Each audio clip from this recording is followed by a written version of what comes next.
severe heat, and even it affected the life of animals, and we lost several number of animals. So meaning, life has to be understood. Life has meaning. So if life has meaning, then it means we have always to think of change. And that's why we talk about climate change.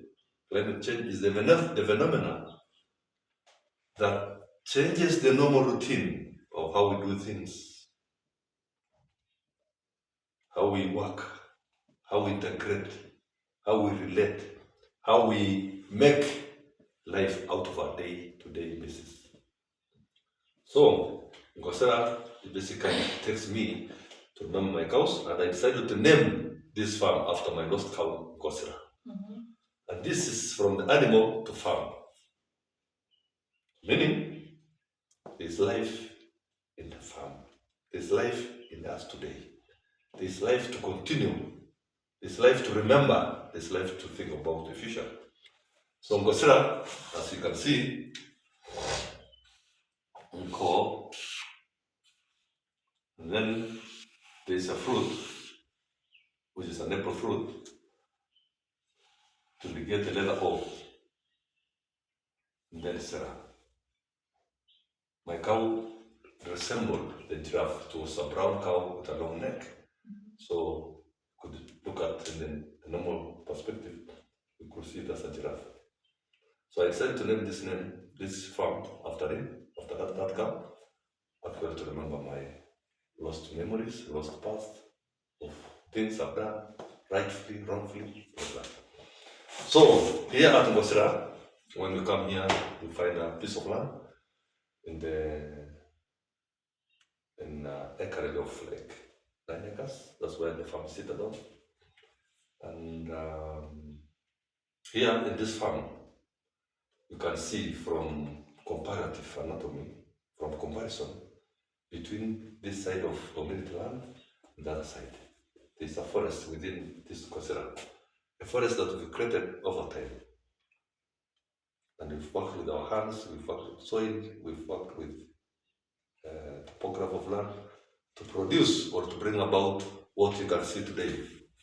The number of trees can justify the amount of work that has been done here to bring about a new niche or niche. Niche is an environment or a habitat where man can live well or comfortably, because all elements are put in the ground. So here in Ngosera, we do so much.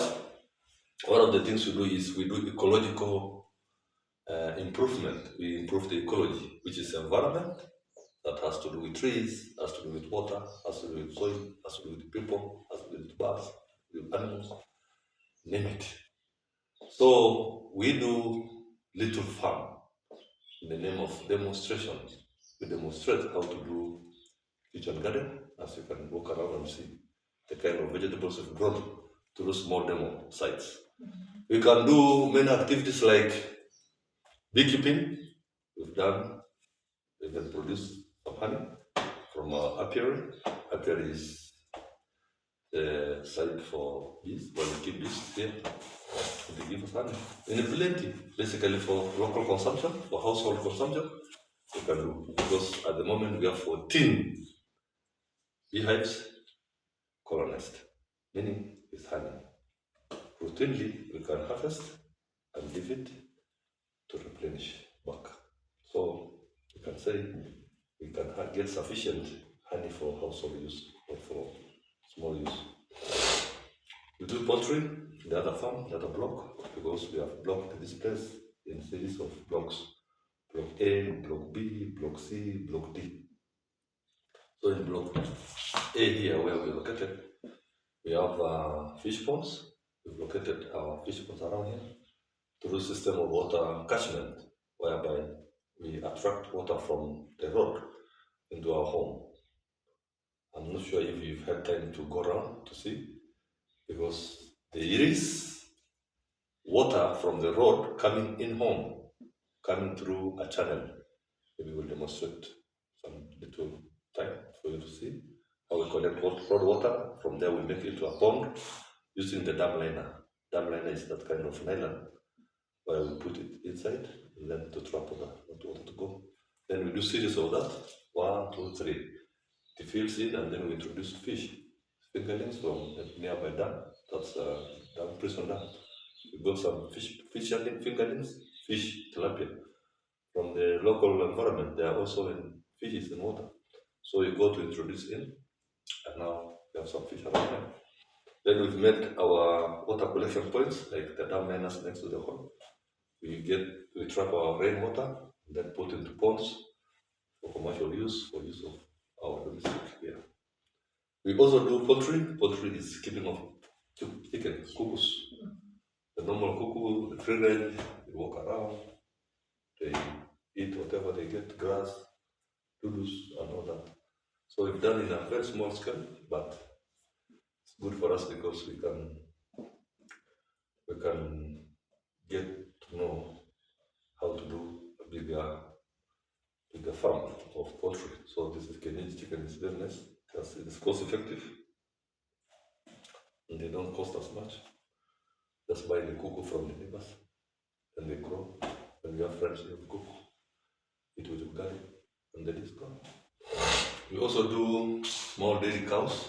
We have 2, 3 cows now. We had like 2 major, then 1 died out of accident. Now we have 1. They left a calf, now that one has given birth. So there are like 3, 1 mother and 2 young ones. So, and they have helped us to understand how to do the dairy unit. Now we get a lot of border or manure from the cows we use in the kitchen garden the other side. We also do a lot of kitchen farm activities like growing of food crops. We grow beans, we grow cowpeas, much more of that kind of those crops. Now we have plenty of maize. Basically, the season we had a lot of maize. We consumed for like a year now. Now we sold some, we gave out to friends some. Now we still have for some home consumption. This season we got beans, like we have 4 bags of 90 kg, like this one, and much more is in the farm. So we've also harvested a lot of beans. So this is another activity that we've done. And then we grow food trees. We have several fruit trees. Pawpaws is a major successful tree that we've grown here. We've done oranges, we've done mangoes, done lemons, done avocado. To a level they have not yet produced, but with time, over time, we'll get to get the fruits from that, bananas, like that. Then we do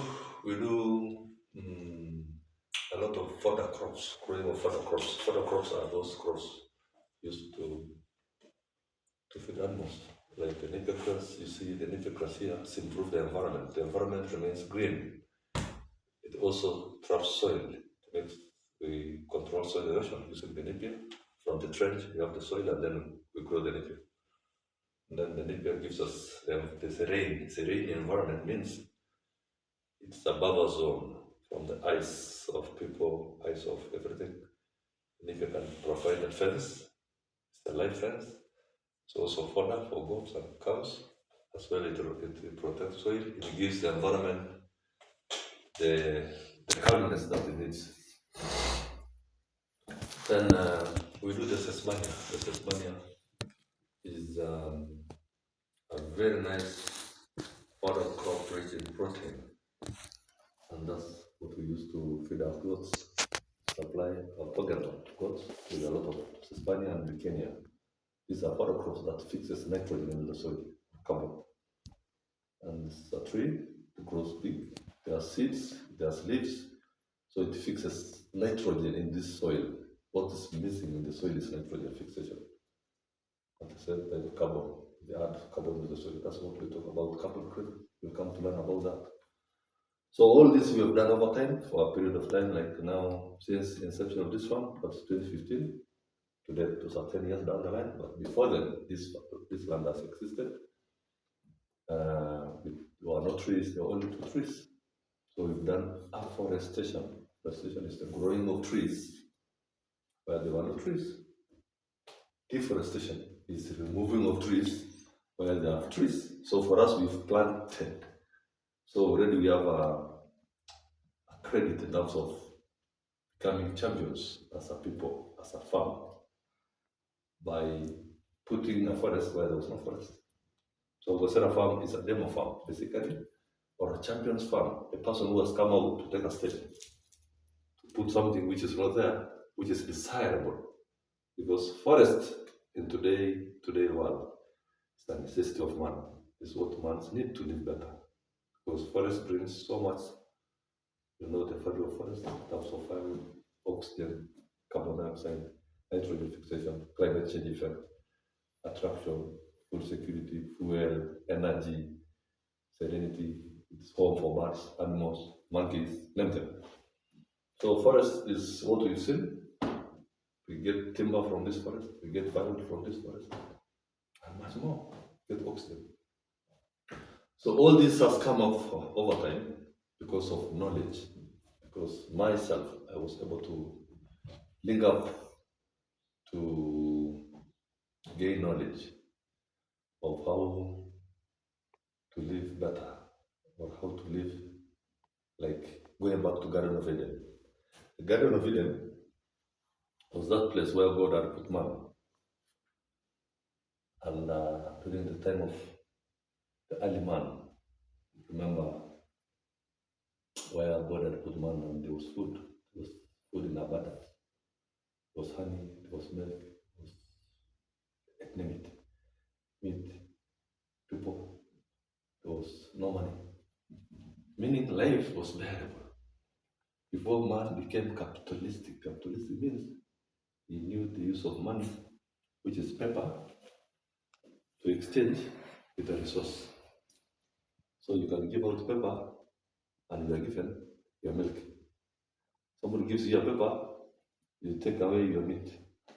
Somebody gives you your paper, you take away everything about life.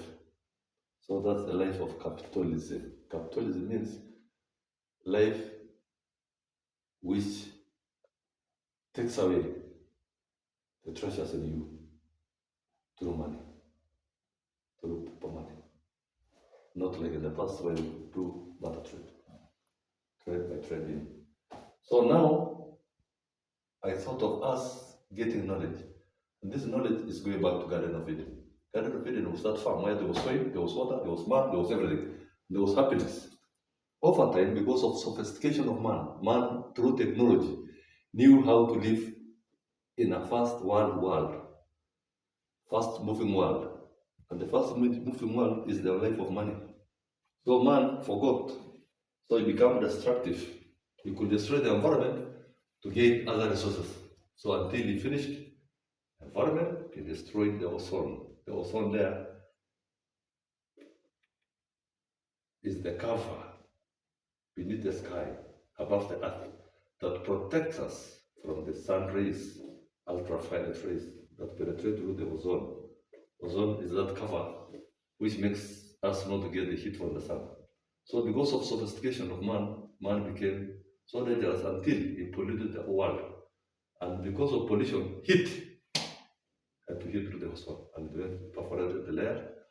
And now from there, the sun rays can hit the ground to destroy the balance. So there's no more balance between nature and what God provides through the heat. So already we are affected seriously, and that's what we call climate change. Climate has changed because there's so much in terms of heat during dry time. There's so much in terms of cold during wet seasons. So there's no more balance of earth. So Garden of Eden is the process of going back to the start of man, how man started life and he lived better.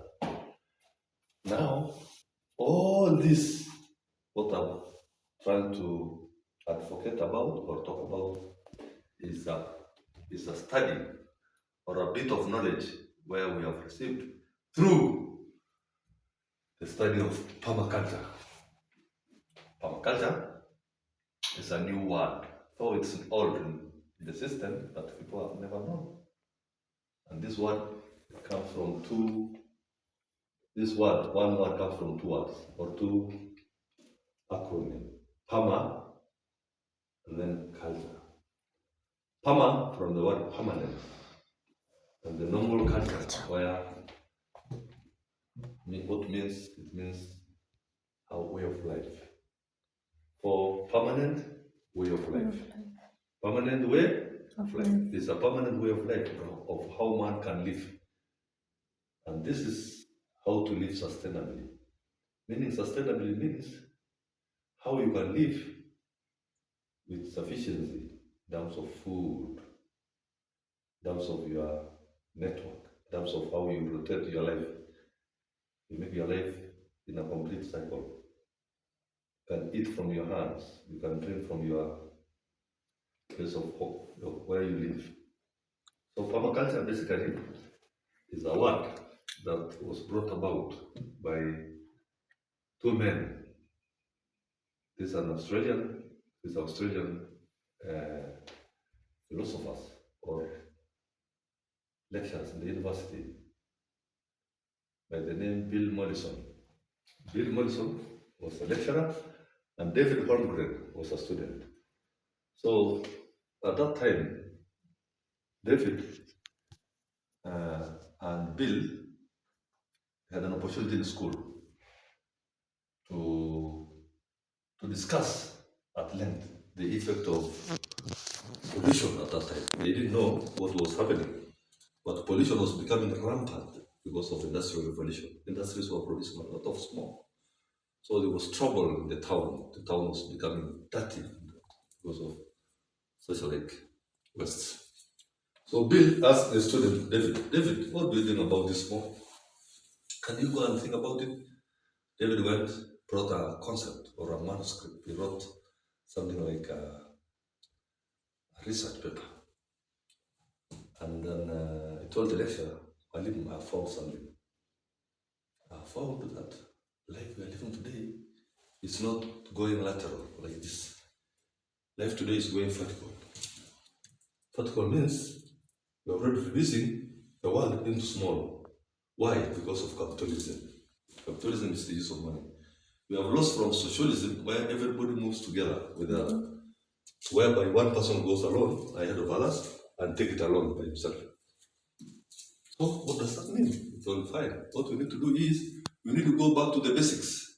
We need to integrate the old knowledge over the new knowledge on how to live life in a more integrated way, so that we can live without stress or without fear or without money, because money is the issue. Money makes us sophisticated.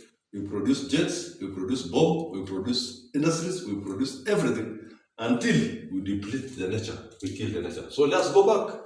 Let's reverse the trends back. Reversing the trends means going back to ethics. And permaculture brings about ethics. And one of the ethics where permaculture talks about is the ethics of earth care. Let's go back to the Mother Earth. Earth care.